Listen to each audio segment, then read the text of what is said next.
Welcome to each of academy. I am doctor Geetanjali. Current affair series में आज का topic है stubble burning in India. So recently supreme court ने propose किया है कि अगर कोई भी फार्मर जो स्टेबल है, स्टेबल क्या होता है, जो क्रॉप है, क्रॉप जब तैयार हो जाती है उसको कट कर लेते हैं, जैसे कि वीट की क्रॉप है या राइस की क्रॉप है, उसे कट करने के बाद जो बच जाता है उसे हम कहते हैं that is called the straw.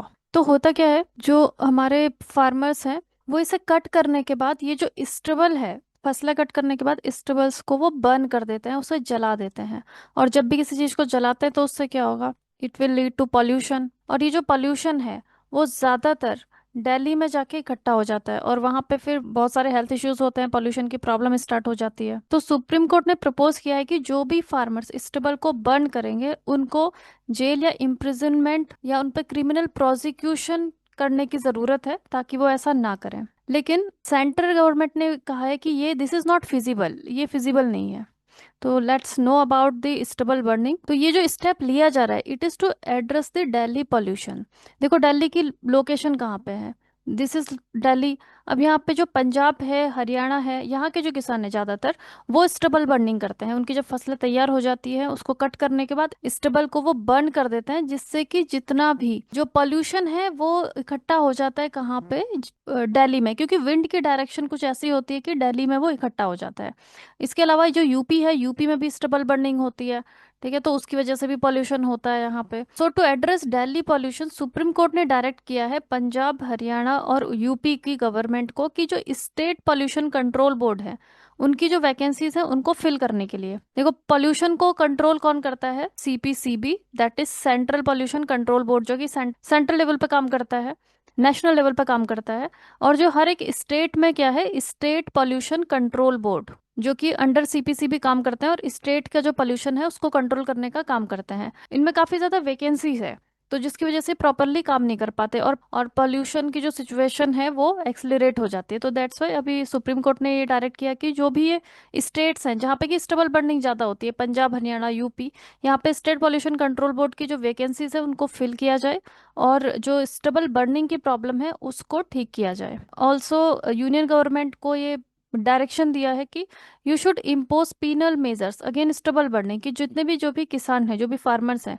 अगर वो स्टबल बर्निंग करते हैं तो उन पे कुछ ना कुछ पीनल मेजर्स लेने की ज़रूरत है, मतलब कुछ ना कुछ इम्प्रिजनमेंट या कुछ पनिशमेंट होना चाहिए ताकि वो स्टबल बर्निंग को ना करें।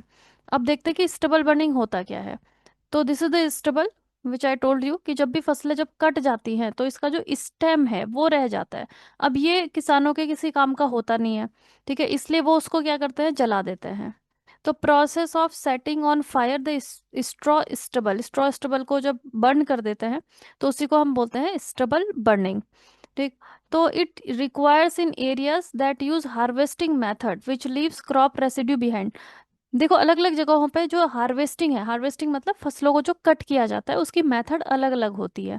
जहाँ पे स्पेशली मैकेनाइज्ड हार्वेस्टिंग होती है, हम ट्रैक्टर्स, मशीन, इन सब का इस्तेमाल करते हैं, तो ये छोटे छोटे स्टबल्स जो है या स्ट्रॉ जो है वो बच जाता है। तो वहां पे जरूरत पड़ती है इसको जलाने की। तो why farmers burn it, farmer इसको जलाते क्यों हैं, टाइम कंस्ट्रेंट। अभी जैसे वीट की जो फसल है वो तैयार हो जाती है, उसके कुछ टाइम बाद ही उनको फिर राइस जो है उसकी सोइंग करनी है, ठीक है, आफ्टर वीट। तो उसमें बहुत कम टाइम होता है, तो इतना टाइम नहीं होता उनके पास में कि वो उसको कट करें और उसके बाद उसको डिस्पोज करें।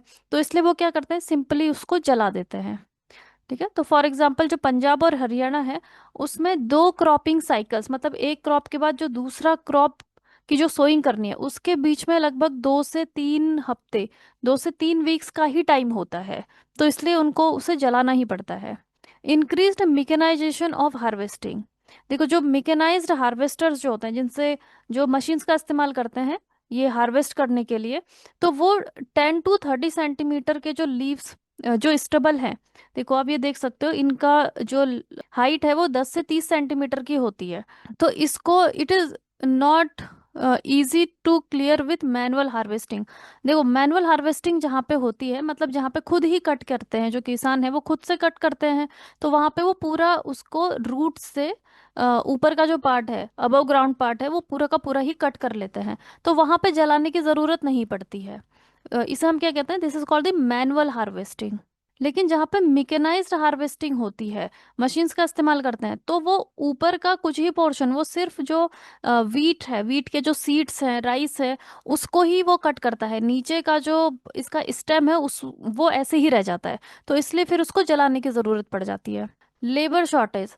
अब देखो, जो लेबर है वो भी काफी ज्यादा एक्सपेंसिव है, तो जो किसान है वो बहुत सारा लेबर यहाँ पे यूज नहीं कर सकते हैं जो स्टेबल है उसको कट करने के लिए। तो उनके लिए इजी यही रहता है कि उसको वो जला देते हैं। एंड इसके अलावा जो क्रॉप रेसिड्यू है, दिस स्टेबल, इसके लिए कोई मार्केट नहीं है, उसको वो कहीं पे सेल नहीं कर सकते, कोई इकोनॉमिक वैल्यू नहीं है उसकी। ठीक है, इसलिए उनको लगता है कि जलाना ही बेहतर है। Then pest and disease management. देखो, जो ये जो क्रॉप स्टेबल है या स्ट्रॉ है, उसको जलाने से कुछ कुछ हद तक पेस्ट और डिजीज मैनेजमेंट होता है। मतलब जो भी पेस्ट है, इंसेक्ट है, जो हार्मफुल इंसेक्ट है, वो भी यहाँ पे उनकी भी डेथ हो जाती है, तो उनका भी कंट्रोल हो जाता है। Then limited access to equipment for residue management. देखो, ये जो रेसिड्यू है, इसके मैनेजमेंट के लिए जितनी भी इक्विपमेंट की ज़रूरत होती है वो सब फार्मर्स के पास में नहीं होते, तो उन्हें उसे जलाना ही पड़ता है। इम्पैक्ट क्या क्या होता है स्टबल बर्निंग के? देखो, अब किसी भी चीज़ को हम जलाते हैं तो उससे पॉल्यूटेंट्स इमिट होते हैं। तो कौन कौन से पॉल्यूटेंट इमिट होते हैं स्टबल को बर्न करने से? तो यहाँ पे पार्टिकुलेट मैटर इमिट होता है, कार्बन मोनोऑक्साइड यहाँ पे रिलीज होता है, CO, जो कि बहुत टॉक्सिक है। कार्बन डाइऑक्साइड रिलीज होता है, जो कि एक ग्रीन हाउस गैस है, क्लाइमेट चेंज के लिए रिस्पॉन्सिबल है। एंड देन ऐश। जब हम किसी को जलाते हैं तो ऐश बच जाती है, राख बच जाती है। ठीक है। And sulphur dioxide. इसके अलावा और भी जो VOCs हैं, वॉलेटाइल ऑर्गेनिक कंपाउंड्स हैं, पॉलीसाइक्लिक एरोमेटिक हाइड्रोकार्बन्स हैं, ये सब भी यहाँ पर रिलीज होते हैं, जो कि पॉल्यूशन के लिए रिस्पॉन्सिबल हैं। तो ये जितने भी पॉल्यूटेंट जो इमिट होते हैं स्टबल बर्निंग से, वो एक थिक ब्लैंकेट बना देते हैं स्मॉग का। स्मॉग क्या होता है? देखो, स्मॉग का मतलब होता है स्मोक प्लस फॉग। जब भी फॉग की सिचुएशन होती है, फॉग कब बनता है? विंटर के टाइम पे। फॉग होता क्या है? फॉग का मतलब है कि विंटर्स के टाइम पे जो ग्राउंड लेवल है वहां पे टेम्परेचर बहुत कम हो जाता है। तो जितना भी वाटर वेपर या मॉइस्चर जो प्रेजेंट है हमारे एटमॉस्फेयर में, वो गैस के फॉर्म में प्रेजेंट होता है, वेपर के फॉर्म में प्रेजेंट होता है, जो मॉइस्चर है। लेकिन विंटर टाइम पे क्योंकि ग्राउंड लेवल पे ही टेम्परेचर बहुत घट जाता है, इसलिए ये जो वेपर है, वाटर वेपर, वो वाटर की ड्रॉपलेट्स बना देते हैं, छोटे छोटे ड्रॉपलेट्स जो बना देते हैं, यानी कि उसमें क्या हो जाता है? कंडेंसेशन हो जाता है। तो वाटर वेपर का कंडेंसेशन होने के बाद वो वाटर ड्रॉपलेट्स बना देते हैं, उन्हीं को हम कहते हैं फॉग। तो जिसकी वजह से विजिबिलिटी भी कम हो जाती है। तो अब ये जो फॉग है, इसमें विंड का मूवमेंट भी बहुत रिस्ट्रिक्ट हो जाता है, बहुत कम हो जाता है विंटर के टाइम पे। अब इसी फॉग वाली सिचुएशन में इसमें जब पॉल्यूटेंट्स ऐड हो जाते हैं, तो उसे हम कहते हैं स्मॉग। पॉल्यूटेंट्स मीन्स की स्मोक। स्मोक में क्या होता है? स्मोक में, स्मोक मीन्स की पॉल्यूटेंट्स। ठीक है। तो फॉग में, फॉग वाली सिचुएशन में जब बहुत सारे पॉल्यूटेंट्स इकट्ठा हो जाते हैं, उसे हम कहते हैं स्मॉग। तो ये जितने भी स्टेबल बर्निंग से जो भी ये पॉल्यूटेंट्स इमिट होते हैं, वो सब रिस्पॉन्सिबल है स्मॉग बनाने के लिए। तो स्मॉग में होता क्या क्या है? It is a mixture of fog, fog तो प्रेजेंट है ही, साथ में डस्ट है, एयर पॉल्यूटेंट्स है। ये सब कंबाइन होते हैं in the presence of sunlight. अब जब सनलाइट आती है, ठीक है, तो जितने भी पॉल्यूटेंट्स यहाँ पे इकट्ठा है, उन सब में केमिकल रिएक्शंस होना शुरू हो जाती है, और उससे अल्टीमेटली क्या बनता है? ओजोन बनता है। ओजोन और बाकी के भी ऑक्सीडेंट्स बनते हैं। ओजोन जब स्ट्रेटोस्फेयर में प्रेजेंट होती है तो वहां पे ये हमें UV रेडिएशन से प्रोटेक्शन देता है।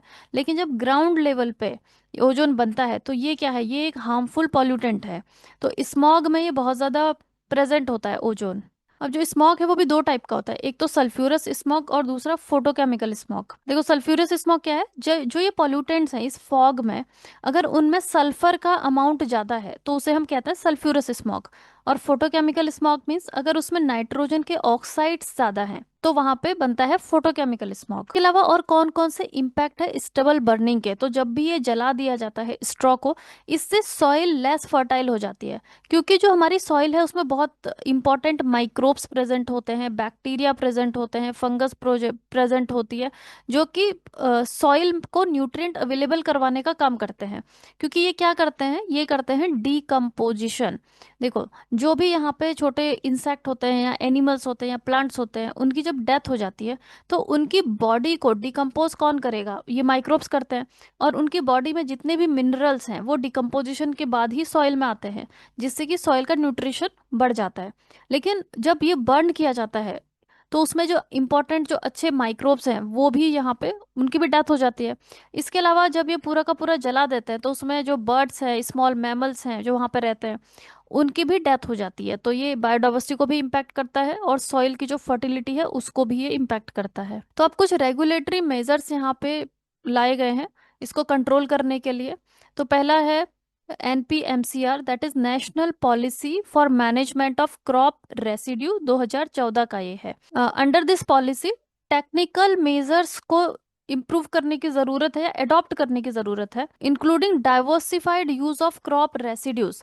देखो अब ये जो क्रॉप है अगर इनका कुछ यूज हो सके, इस्तेमाल हो सके, तो उस केस में जो फार्मर्स हैं इसको सेल कर सकते हैं। क्योंकि इसका कोई यूज नहीं होता तो इसलिए फार्मर्स इसको सेल भी नहीं कर पाते, तो दैट्स वाई उन्हें इसको जलाना पड़ता है। हमें कुछ ऐसे प्रोसेसेस लानी चाहिए जैसे कि फॉर एग्जांपल जो बायो एनर्जी है, बायो एनर्जी के प्रोडक्शन में इस स्ट्रॉ का इस्तेमाल हो सकता है। ठीक है, तो इस तरीके के हमें मेथड्स को अपनाने की ज़रूरत है यहाँ पे।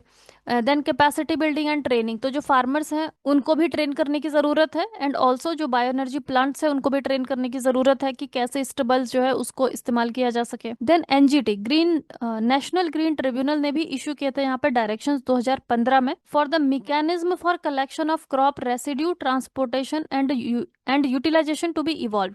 देखो NGT ने भी जो स्टेट गवर्नमेंट है उनको डायरेक्शन दिया था कि जितना भी ये स्टेबल है उसके लिए आप प्रॉपर इसका कलेक्शन का मैनेजमेंट करिए, और इसका जो ट्रांसपोर्टेशन है एंड प्लस इसका यूटिलाइजेशन कि हम इसे कहाँ पे इस्तेमाल कर सकते हैं उसके लिए मेथडोलॉजी डेवलप करिए। ये डायरेक्शन दिया था NGT ने स्टेट गवर्नमेंट्स को। एंड ऑल्सो जो परसिस्टेंट डिफॉल्टर्स हैं, अगर ये सब कुछ करने के बाद भी अगर कोई भी फार्मर फिर उसको बर्न करता है क्रॉप रेसिड्यू को, तो उसके लिए कुछ प्यूनिटिव एक्शन होना चाहिए, मतलब कुछ ना कुछ उसको पनिशमेंट मिलनी चाहिए ताकि दोबारा वो ऐसा ना करे। Every state must provide machines, mechanisms to the farmers, जितने भी स्टेट हैं वो फार्मर्स को मशीन प्रोवाइड करे, मैकेनिज्म प्रोवाइड करे, इक्विपमेंट एंड ऑल्सो कॉस्ट, ताकि वो इसको मैनेज कर सके प्रॉपरली। देन यहाँ पे है commission on air quality management, जो कि NCR रीजन में काम करता है, दिल्ली के अराउंड काम करता है क्योंकि दिल्ली में बहुत ज़्यादा पोल्यूशन होता है। उन्होंने डेवलप किया है एक action plan for effective prevention and control of stubble burning. देखो इसमें क्या क्या चीज़ें इंक्लूड की है। इन सिटू क्रॉप रेसिड्यू मैनेजमेंट, मतलब कि जो क्रॉप रेसिड्यू है, जो यहाँ पे दिस रेसिड्यू, इसका इन सिटू मैनेजमेंट किया जाए। इन सिटू मतलब कि जहाँ पे वो प्रेजेंट है वहीं पे उसको मैनेज करना। तो ये कैसे किया जाएगा, इसके लिए बायो डिकम्पोजर का इस्तेमाल किया जा सकता है। बायो डिकम्पोजर्स क्या होते हैं, जो IRI है, इंडियन एग्रीकल्चर रिसर्च इंस्टीट्यूट, इन्होंने बायो डिकम्पोजर्स यहाँ पे डेवलप किए हैं। बायो डिकम्पोजर्स आप देख सकते हो, दीज आर द पिल्स। अब ये जो पिल्स हैं इसके अंदर फंगस है, 7 तरीके के फंजाई इसमें प्रेजेंट है। फंगस क्या होता है, देखो किसी भी चीज का, किसी भी ऑर्गेनिक मैटर का जब डिकम्पोजिशन होता है तो उसको एक तो बैक्टीरिया डिकम्पोज करते हैं, और दूसरा जो फंजाई है दूसरा उसको फंजाई डिकम्पोज करते हैं। जो फंगस है वो काफी एफिशिएंट होते हैं, जो प्लांट्स है, प्लांट के जो पार्ट्स है, जो स्टेम है, लीव्स है, उसको डिकम्पोज करने में फंगस जो है वो ज्यादा एफिशिएंट है as compared to bacteria. Bacteria उतना एफिशिएंट नहीं है। तो इसीलिए यहाँ पे 7 फंगस का एक मिक्सचर तैयार किया गया है इन कैप्सूल्स के फॉर्म में। इसी को कहा जाता है पूसा डिकम्पोजर। ये काफी एफिशिएंट है to digest cellulose, lignin and pectin. जो प्लांट्स है, प्लांट्स में सेल्यूलोज प्रेजेंट होता है, लिग्निन प्रेजेंट होता है, पैक्टिन प्रेजेंट होता है, स्पेशली जो पैडी स्ट्रॉ है, पैडी मतलब कि जो राइस है उसका जो स्ट्रॉ है उसमें। So these fungus are very, ये काफी ज्यादा एफिशिएंट है इसको डिकम्पोज करने में। ठीक है, तो ये इसका डिकम्पोजर का इस्तेमाल किया जा सकता है। तो ये क्या है, एक इन सिटू मेथड है। इन डिकम्पोजर्स को जो फील्ड है या जो एग्रीकल्चर फील्ड है वहीं पे इस्तेमाल किया जा सकता है, और लगभग 20-25 दिन में ये इसको पूरा का पूरा डिकम्पोज कर देता है। तो उसका ये भी फायदा होता है कि ये जो जब प्लांट्स, जब स्ट्रॉ डिकम्पोज होता है तो ये, तो जो सॉइल है वो भी काफी फर्टाइल हो जाती है क्योंकि उसमें भी काफी मिनरल्स आ जाते हैं। ठीक है, तो that is in Situ residue, in Situ crop residue management. इसके अलावा जो high yield and short duration paddy varieties को बनाने की जरूरत है। शॉर्ट ड्यूरेशन मतलब कि जो जल्दी ही तैयार हो जाए, ताकि जो दूसरा क्रॉप है, जिसका कि जो नेक्स्ट क्रॉप फार्मर्स ने ग्रो करने हैं, उन दोनों के बीच में कुछ टाइम बच जाए, ताकि जो फार्मर्स हैं पहले वाले का जो स्टेबल है, पहले वाले का जो स्ट्रॉ है उसको प्रॉपरली वो मैनेज कर सके, उनको टाइम मिल सके। And then staggering of harvesting schedule. देखो जो हार्वेस्टिंग है उसको भी प्रॉपरली शेड्यूल करना जरूरी है। ताकि जो स्टेबल है उसको मैनेज किया जा सके। Then legal reform, parliamentary standing committee ने प्रपोज किया है एमएसपी फॉर पैडी रेसिड्यू। देखो जो ये रेसिड्यू बच जाता है, अगर इसके लिए एक एमएसपी हो, MSP means minimum support price, means कि अगर फार्मर्स इनको बेचते हैं तो उनको एक मिनिमम प्राइस यहाँ पे मिलेगा। अगर ऐसा कुछ किया जाए तो उससे भी जो फार्मर्स हैं उनको एक इंसेंटिव मिलेगा कि वो इसको जलाना छोड़ के इसको वो सेल कर सकते हैं। तो ये भी इफेक्टिव हो सकता है। इसके साथ ही कुछ new and improved seed varieties यहाँ पे बनाई जा रही हैं। जैसे कि जो आईआरए है उन्होंने डेवलप किया है high yielding short duration variety, this is Pusa 2090। ये हाई यील्डिंग है, इसका जो क्रॉप प्रोडक्शन है वो प्रोडक्टिविटी भी ज्यादा है और ये शॉर्ट ड्यूरेशन की है, ये जल्दी तैयार हो जाती है, तो इसका भी इस्तेमाल किया जा सकता है। जो पूसा 2090 वैरायटी है ये 120 से 125 दिन में तैयार हो जाती है, जबकि जो अभी यूज किया जाता है पूसा 44, इसको लगभग 155 से 160 डेज लग जाते हैं तैयार होने में। तो जब ये इतना टाइम लेता है तो नेक्स्ट क्रॉप के सोइंग का टाइम जल्दी ही आ जाता है। तो वो जो बीच का टाइम है इसके मैनेजमेंट का, यहाँ पे टाइम कम मिलता है फार्मर्स को कि जो पहले का क्रॉप रेसिड्यू है उसको वो मैनेज कर सकें, इसीलिए वो उसको इमिडिएटली जला देते हैं। अब ये जो पूसा 2090 का अगर इस्तेमाल होता है तो ये जल्दी ही तैयार हो जाता है, तो इससे फार्मर्स को काफी टाइम मिल जाता है उसके मैनेजमेंट का। तो ये जो नया वाला जो पैडी का वैरायटी है पूसा 2090, ये लगभग 30 डेज का टाइम दे सकता है फार्मर्स को अपना जो क्रॉप रेसिड्यू है उसको मेच्योर करने का। तो ये सारे मेजर्स लेने के बाद भी अगर जो फार्मर्स हैं अगर वो स्टेबल को बर्न करते हैं तो यहाँ पर सुप्रीम कोर्ट ने प्रपोज किया है कि उनको जेल का प्रोविजन किया जा सकता है। हालांकि उस पे जो सेंट्रल गवर्नमेंट है उन्होंने बोला कि इट इज नॉट फिजिबल, ये अभी हम नहीं कर सकते हैं। You can join our affordable courses for your better preparation. Registration link is given in the description box.